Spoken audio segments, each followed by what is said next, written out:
Supernoria by Walter Schaeffer. Chapter 4 Ignorance. Now go to sleep, Leeuwenhoek's mother said to her son. Mom, can you read me a story? Please, please. Only if you can factor 1001. But only in base 10. It is 7 times 11 times 13. Good. Which story shall I read to you? About the Atlanteans? No, I'd rather hear about Jesus and his working group. All right.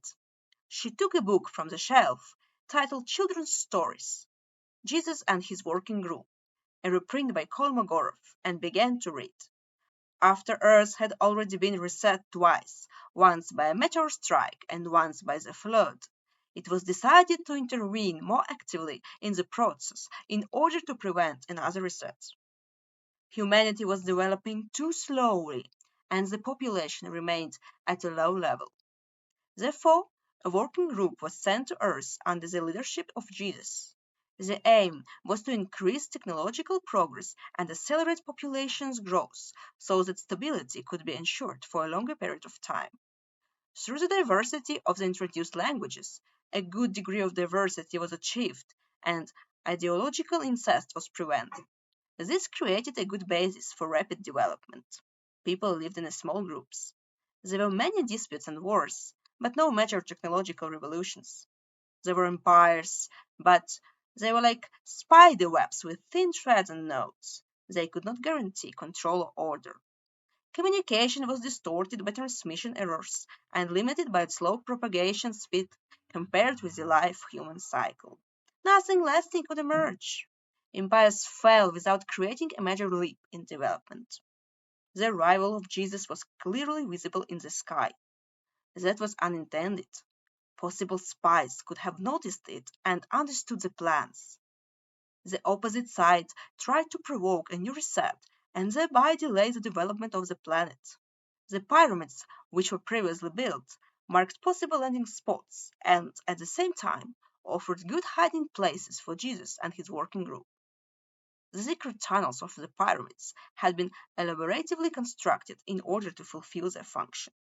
Jesus and his working group were on their own. The transporter in orbit was merely an empty warehouse. The journey was a one-way journey. Jesus had 13 helpers. Together, they were to save humanity from a reset. They also knew how. Their obstacles were logistics and energy supply. Little Leeuwenhoek had fallen asleep. His mother closed the book and placed it back on the shelf. She remembered the first children's book she had once read. It was about Atlantis, a colony underwater. The Atlanteans, a glorious civilization that, instead of arks, built watertight, opaque domes in order to save themselves from the flood. The founders of this civilization were not convinced by the concept of the ark. In particular, they considered it unsafe and difficult to defend against doctors. They decided to go under the water. For this purpose, they built watertight domes on a deep plateau. When the flood came, these were almost covered with water up to their tops. Countless domes were connected to one another. There was enough space and enough people to make life under the domes possible. The flood was a process that extended over several generations. The logarithmic nature of human perception meant that the danger was only taken seriously when it was already too late to prepare. The water level rose by 1 handbreadth per generation. The coastal cities were abandoned first, until the few remaining people withdrew into the mountains. In the end, the arks drifted across the entire world without propulsion of their own, from mountain to mountain. From every mountain they had to defend themselves. It was hopeless. The mountain dwellers possessed a special degree of skill and will, produced by the harsh selection of the flood. Almost every ark was taken over by the mountain dwellers. The ark concept had failed. In the struggle for survival, the doubters had defeated the believers. At the center of the Atlantean settlement were writings with precise instructions. When the gates of Atlantean settlement were closed, a new calendar began for its inhabitants. At that time, the settlement lay 2 handbreadths under the water, as did everything within a radius of 2 weeks' walking distance. Around the settlement, a mountain ridge was arranged in a semicircle. None of the first settlers had any hope of ever getting out again.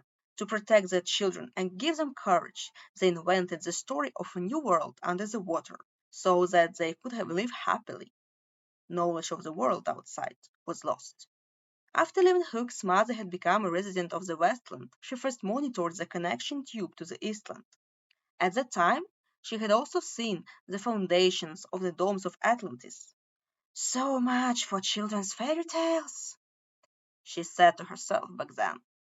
Out of curiosity, the inhabitants of Atlantis eventually began drilling holes into the walls.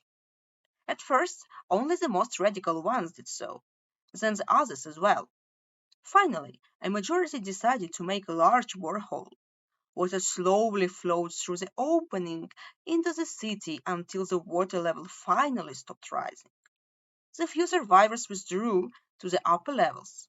They continued drilling until they saw a strong glow, like a star in the sky, announcing their liberation into an unknown, vast world.